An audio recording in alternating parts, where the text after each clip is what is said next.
What's going on, guys? FK here, hope you're well. So here we have a retouching tutorial based on a portrait that was taken during this workshop that you can see on the screen. It was a fine art portrait workshop that I ran here in Doha. I want to start by thanking everybody that came out to the workshop. It was brilliant meeting you all. We had lots of fun and learnt a hell of a lot too. So without further ado, let's head over to the image. So this was one of the portraits that were taken on the day, and this is the one I'm going to be editing. And like I suggested on the workshop, you make sure you shoot in RAW. This will give you obviously the base file to start with. And when I'm in camera raw right now, the main thing I'm looking to do is work with exposure and to work with temperature.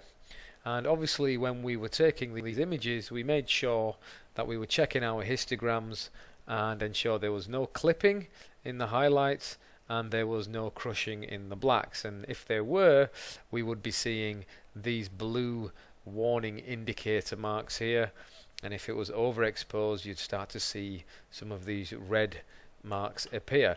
But obviously we exposed correct in camera, so all I am going to do right now is I'm just going to pull up the shadows a little bit just to add a little bit of fill light, because we can always add in contrast afterwards. The highlights look really nice, there doesn't seem to be any issue there, and I will simply open the image from here.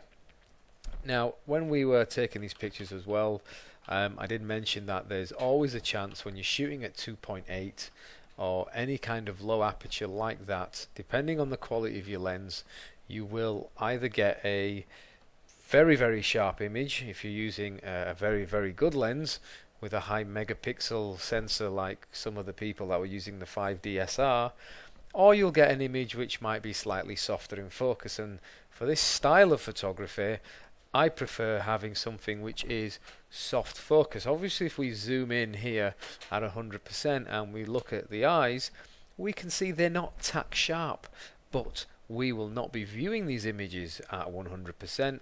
We will be viewing them like this, and when we do come back like this, they look perfect. So don't get too hung up about sharpness at 100% zoom.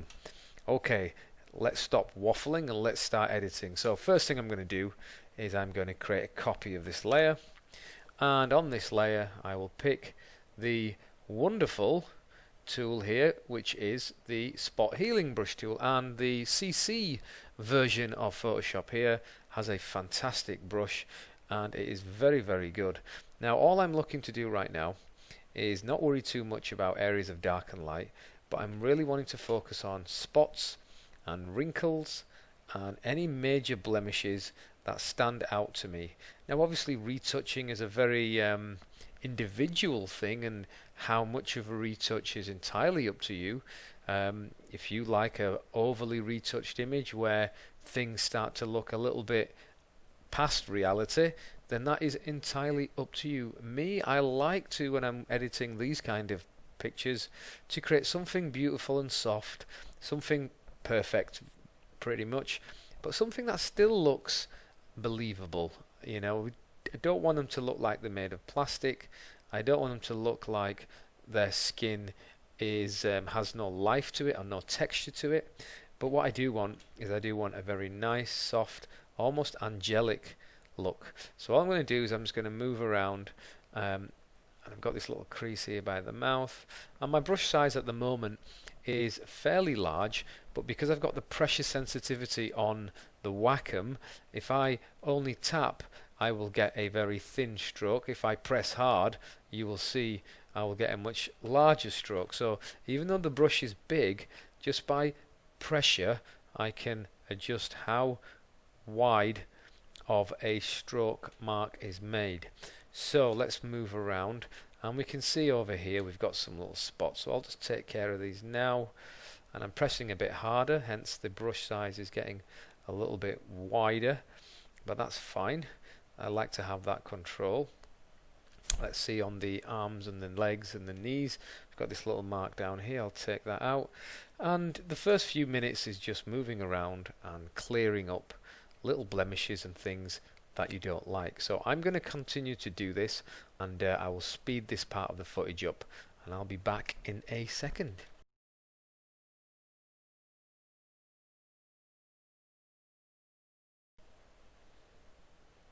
Okay guys, you may have noticed as well that when I've been doing this, I have not been zooming in at this level. I am keeping fairly far back from the image because I want to see exactly what's going on, and I don't want to start getting in there at such close zooms and, you know, almost like working at a pixel level. It's not that kind of portrait.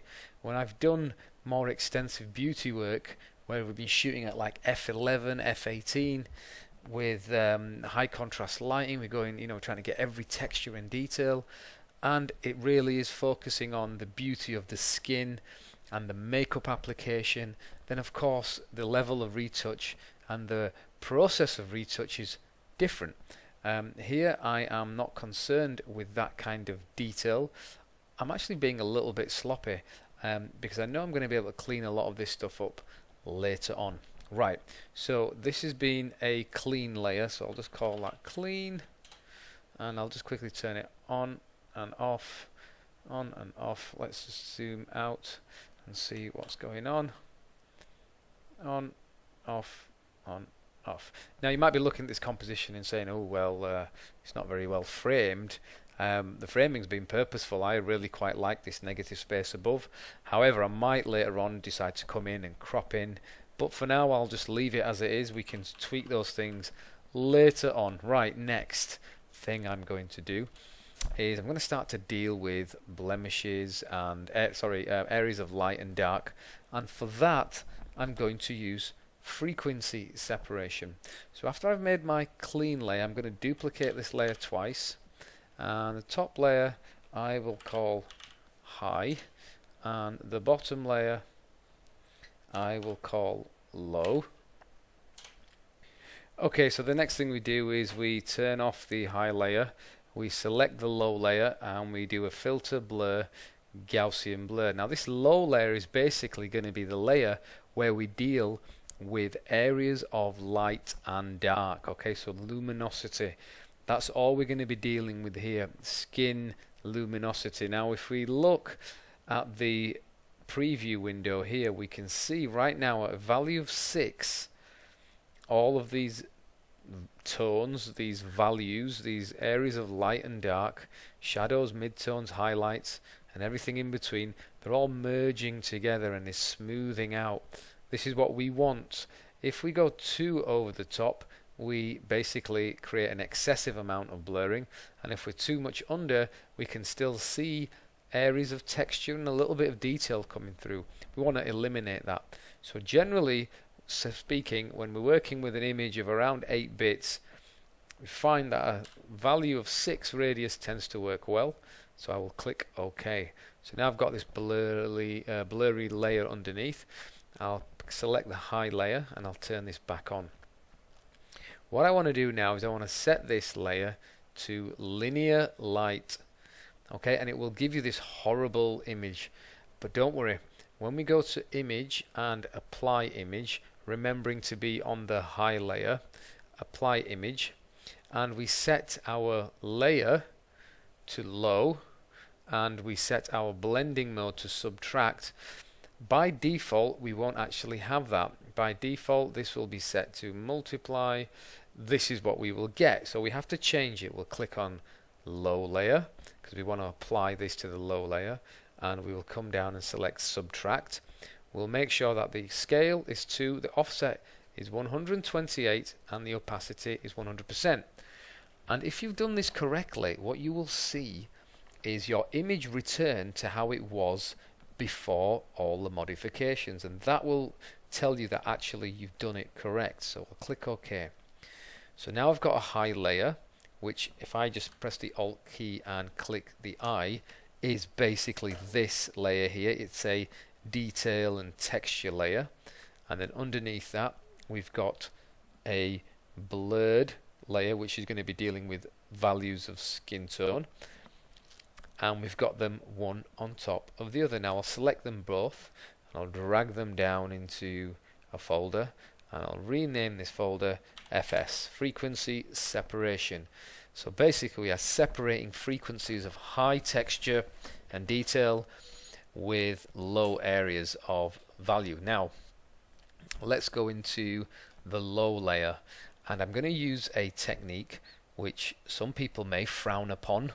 Maybe some of the retouching police will find this extremely difficult to look at, but essentially I'm going to be pushing pixels around and blending them further, but I'm only working on the low layer, so the texture will not be affected. And I'm going to keep my flow down 35%, the mix is down near the 30s, the load at 15, and the wet is at 30. So essentially what I'm doing, and I'll just demonstrate this, you are able to pull and push these values, these light and dark values, which obviously include color, around, sampling from areas already within the picture. Okay, so let me just show you that again. If I pull this pink lip color along, I'm going to pull this out from the mouth. Okay, so how can I use this? Well, now I'm going to be looking at areas which have variations of light and dark, which I just kind of want to smooth out. So I'll just work under the R. We can see this patch right here. I'll pull in some of the area here, and I don't tend to stay in one area for more than a few strokes. I like to move along. You'll notice right here on the chin, I'll just go back, we have this little divot here. I've just pulled the lighter area in and kind of painted over that, and the actual brush strokes I'm making are very gentle, very kind of smooth, and I'm following the radius of the face. So for example, let me just make a blank layer here just to demonstrate what's going on. I'll select a regular brush, set that to 100. Now if I'm going to use the mixer brush tool and kind of merge and blend and smooth this out, I'm not going to be moving my brush in this direction, and I won't be doing it in this direction, because we're actually not following the natural shape of the skull underneath. What I want to be doing is moving in this direction. Okay, equally if I'm working on the cheeks, I don't want to be going like this or like this. I would rather be going like this. Okay, so your brush stroke, and also with the chin I'd want to go like this, your brush stroke and your control of your Wacom tablet, and I would highly recommend, if you're not using a tablet and a pen, you really should, because for retouching work using a mouse can be extremely difficult and you're not going to get as good of a result, and it might take you a week or two to adjust to the tablet. Just bear with it, do not give up, it will get easier until it becomes very natural. Okay, let's stop digressing, get back to the low layer, let's come back to my mixer brush tool here, and let's continue working on this. I'm just going to push some of these values around, just going to smooth out some areas.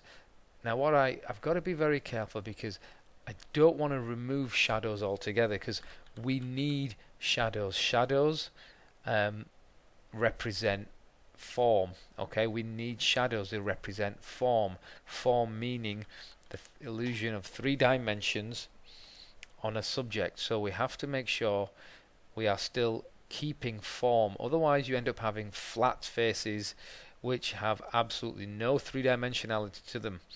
Okay, form is created through value. Value meaning the values of light and dark, and when values of light and dark come together we have form. Okay, these are one of the 7 elements of art, alongside line, shape, texture, color, space. Okay, so we need all of these things in a picture. Now I'm going to zoom out because I need to get a better idea of what's going on.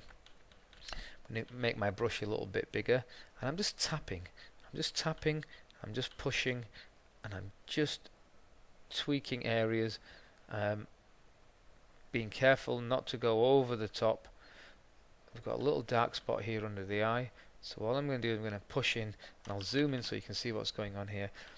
I'm going to push in some of this colour here and a little bit of this, just to kind of clean that area up, and we've still got this kind of imperfections here. So what I'll do is I'll go onto the high layer now, and I will go back to my spot healing brush, and let me apply a few strokes on there, and we've pretty much cleaned that area up.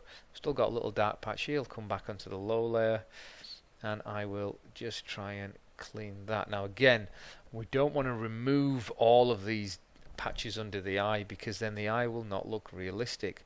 I will clean up that dark mark on the nose, and I'll just smooth out that area there. I've got a little divot on the chin. I'll just clean that, and I think we're nearly there. Now once you've done this for a while, this process will be extremely quick, and the beauty of working with a f2.8 aperture and a telephoto lens, we've got soft focus, and we've got some depth of field, some shallow depth of field, which is going to result in some nice smooth skin even before we've started this retouching process, which makes our retouching time far quicker. Okay, so let me just have a look at where we're at, and I will turn on and off the frequency separation, and you can see what we've got. Now we've cleaned the face, we've almost created a more youthful appearance, yet we have not, and this is important, we have not changed the appearance and the character of our model. She still looks beautiful, she still looks exactly like she should. We've not gone too extreme here. So let's go back onto the low layer. I'll go back to my frequency separation and my mixer brush, and I'll just look at any other parts that I feel like I need to clean. I've got this kind of dark line here, soften that a little bit, a couple of strokes. And if you do this too heavy-handed, it will start to look overly smudged. So the key with this is very light strokes, very light, and look at the result. Don't keep working over it. Move your pen around more. Don't stay on one area for too long, because the chances are, if you do that for more than a couple of strokes, you are going to be doing too much. So take your time, move around the image, make sure you look carefully at what you're doing. So let's turn this off and turn it on, and it's a little bits, it's the little things that we do that overall end up having a big effect. Right, I think I'm happy with the skin so far. Let me just let's go back to our original image and see what we started with. Let's come in a little bit so we can see what's going on. This is before, after, before, after. Not lost any of the beauty and not gone over the top so far. So I'm happy with that. The next thing I'm going to do is I will make a stamp visible layer, which means I will make one layer above the stack, which includes all of the adjustments below, and that's done by pressing the Control, the Alt, the Shift, and the E command. And this is a layer which obviously I'm very happy with. I've got no problems here. And what I will call this, I'll just call it Stamp 1, and I'll make a copy of Stamp 1, and I'll call this Liquify. Now I'm going to keep Stamp 1 because this is going to be my backup of all the work I've done so far. So if I go over the top with the Liquify layer, or I damage it or anything like that, I've still got my stamp layer underneath with all my lovely frequency and my cleaning adjustments, so it's all nice and safe. And before I move on to Liquify, which can be a little bit more intensive on your computer, and in the past I have had crashes, not on this system now because I've got a much more of a beastly system, but in the past I have had crashes. Now is a very good time for me to do a save as. I'm going to drop this on the desktop, and I'll just call it Retouch Fine Art PFAP, Fine Art Portrait, save. I've got my PSD file all nice and saved. Any problems? I've still got it from this point. Right, let's come back to liquefy, filter and liquefy, and let's see what we've got. Right, so the aim of the liquefying is, once again, not to give her a total body disproportionate modification treatment, if that even exists. We want to make sure we complement her wonderful physique already by being very subtle. So I'm going to select first the forward warp tool. I always keep my pressure fairly low. It's on 51 at the moment, which is not too high, and I can adjust my brush by moving the slider or using the left or right bracket key. And a couple of places I want to work are the neckline here, where we have the trapezius muscle. I'm just going to pull this down, which automatically kind of elongates the neck a little bit more. I'm going to work in the hair a little bit. I'm going to kind of give a little bit more volume on the hair and just sculpt the hair a little bit, not overly. Don't want to go over the top with this. I'll just tease it out a little bit. I tend to always pull down the ears, push up the ears, but pull down the overall size. And this is purely because when we tie a model's hair up, we do end up exposing the ears, and even the loveliest and smallest of all ears can still look pretty big. So I'm going to tweak that. I'm going to pull in the arm from this side just to slim the arm down. We can see her arm is slightly pressed against her side, which is kind of pushing out the bicep there and making it look bigger than it actually is in real life. I will also go about pulling this entire region in and pulling this across. I'll just pop this out again just so it's not too flat, and I'll tuck this area in. Now obviously, because we have seen the before, and you're seeing this process happening now, well, in all its glory, you could say, you are gonna probably notice things simply because you know I've done something there. But in reality, if you saw this picture for the first time, you wouldn't actually know what's been done. So I'm just going to kind of round and smooth this knee off a little bit more. We've got a couple of bumps there. And you can see again, I'm kind of doing this from a little bit further back. And it's just so I've always got more of a holistic overview of what's going on. And I find it a lot easier this way, and it shows that I'm not overdoing it. I'm just going to pull the chest area in a little bit, because she just feels a little bit wide across this area here. I'm just going to pull the waist in and then tuck the arm in as well, because obviously if we pull the waist in, the arm is going to follow a little bit. I'll just kind of clean that up. I will have to zoom in here and just fine tune this part of the arm. Remember, the bicep always has a slight curve to it, a slight radius you could say, just along here. So do remember that. Don't make it perfectly flat, because it will look a little bit odd. I'll just pull this in here, and if I press the P key, you can see the preview of what we've done. So before, after. Okay, it's nothing drastic, although it might look drastic from here. It's actually nothing that drastic, but it has just, again, lifted the image a little bit. I'm happy with that, so I will click OK, and we'll let that work out. And again, before, and after. Now I'm also going to come in here, and to be honest, I should have noticed this earlier, but there's a couple of things I don't like. There's a line here on the neck, and some of this hair is a little bit too messy. So what I will do is I'll do this on the liquefy layer. I'll get my stamp tool, and I will select this area from the outside. My hardness is about 27. I'll come down to about 14. I'll click and I'll tap, and I'll just clean some of this up. I'll do the same around here, and I'll leave a little bit of this hair curling out from the side because it does look quite natural. And again, it doesn't have to be perfect. I'm kind of happy with that. I'll come in here, I'll select this area with the clone tool, and I'll just clean up that little white blemish. Bring this right down to 0, just soften that edge.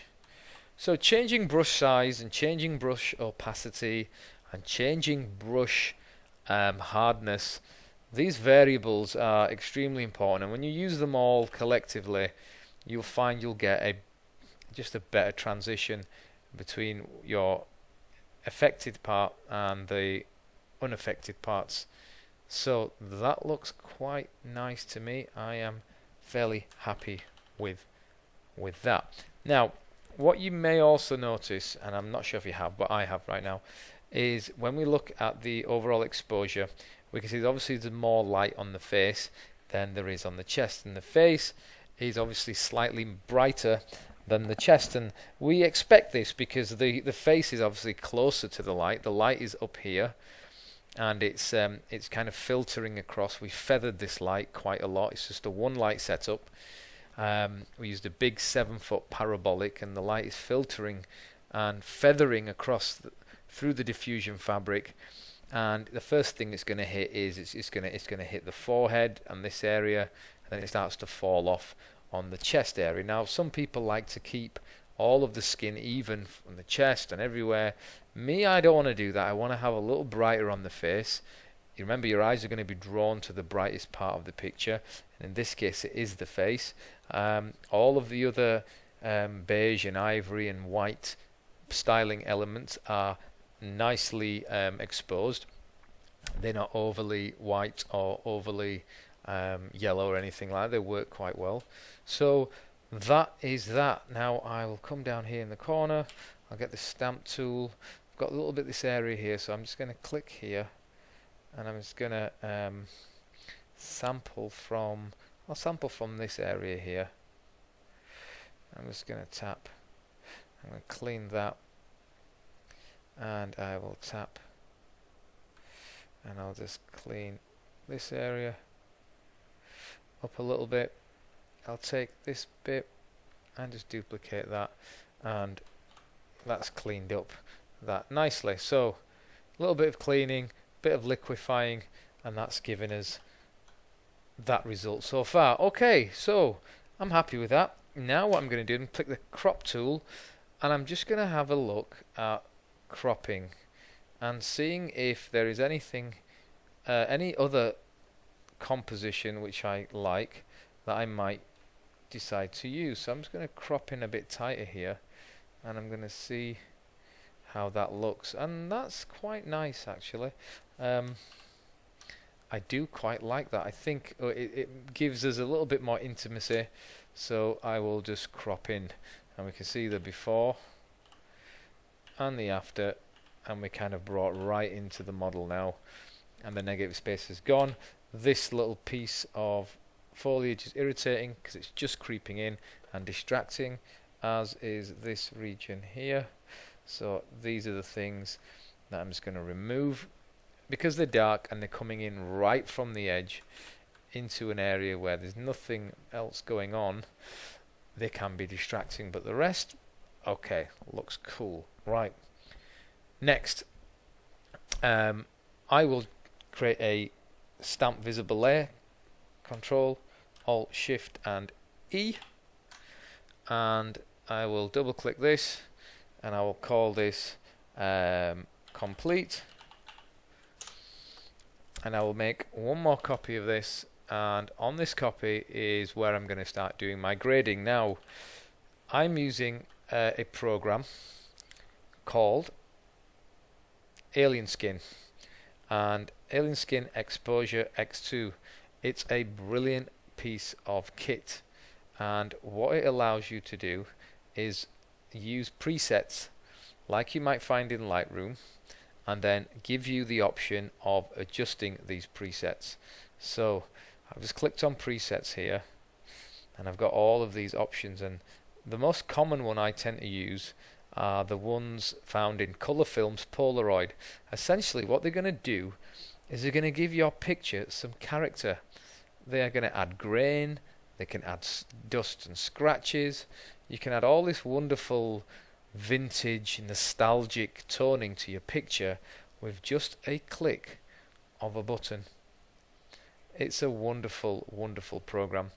And then from here you've got all of the settings which you can adjust and tweak. These presets really rarely ever work just by clicking once and you're done. You do need to adjust them somewhat to kind of get a good result. So I'm going to start off by picking something I like here. 600 faded, that is quite nice. Yellowed, a bit strong. I think I'm going to go with 600 faded here. I quite like that. Okay, and then I'll come over here and I'll start to work with this. So we've got overall intensity. Okay, so we can turn it off and then we can bring it in as much as we want, and I'm quite liking this to be around 67. That works quite well. There's a little bit of yellowing in the skin, that's quite nice. Grain, I can see we've got a little bit of grain in there, and I love adding grain to pictures. It really adds that kind of old analog feel. Now this is at 0 and I'm going to bring this up until I feel I've got enough, and for me that 60 mark is perfect. I'm going to leave all these other settings as they are. I'm not going to mess around with them, they look fine. Bokeh, I don't want any bokeh in the image at all because I've already created that in camera and I'm happy with. IR, I'm going to leave that off. Grain we've left, I'm going to turn the focus off. Overlays are things related to light effects and texture, which I'm going to also leave off. Vignetting I'm going to turn off. Tone curve, I'm happy with the values. The skin is not overexposed, and what you find is with the older paintings, and essentially fine artwork does look like a painting, is the whites are somewhat dulled down. They're faded whites, they're yellowed whites, because they tend to fade back and regress over time because of age. So initially we obviously had, if I click there before, you'll see the whites are a little bit more bright, and now they've kind of been dulled down a little bit, and that is really nice. So I'm happy with all that. I'll click apply and we'll just let that work through, and there we go, we've done that, and it's given it a real nice character without going over the top. So I'll turn this off, turn this on, and now I've done this, I could add some additional sharpening, but I'm quite happy with it. If I was going to add some sharpening, I tend to use Filter, Nik Collection, which is obviously free. If you don't know about Nik Collection, just go and download the whole collection, it's fantastic.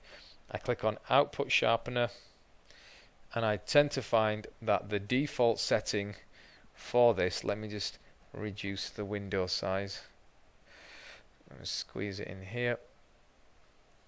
The default setting works perfectly well, and if we look at the bottom, we can see as I move along what the sharpening does. The sharpener on this program is absolutely brilliant. It creates no artifacts, gives you a beautiful finish, and I'll click OK.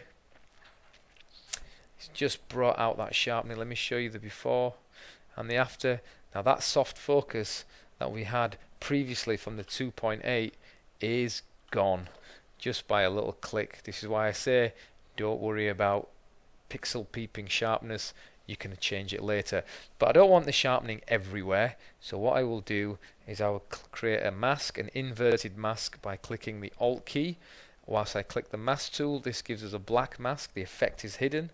I'll get the brush, the regular brush, set to white, and I will make my brush nice and big, bring down the hardness, and I'll change the opacity to about 30%, and I'll click on the eye.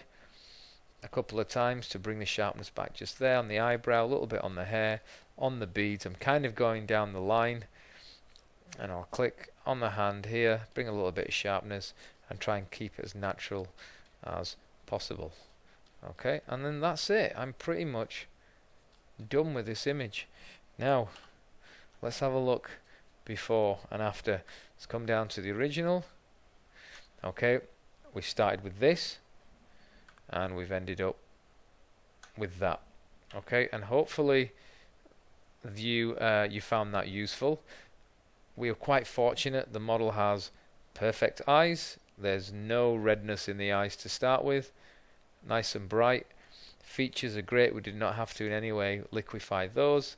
Hair was messy but still controlled, which works well. And exposure was great. Hopefully you'll appreciate getting it right in camera, making sure your exposure is right,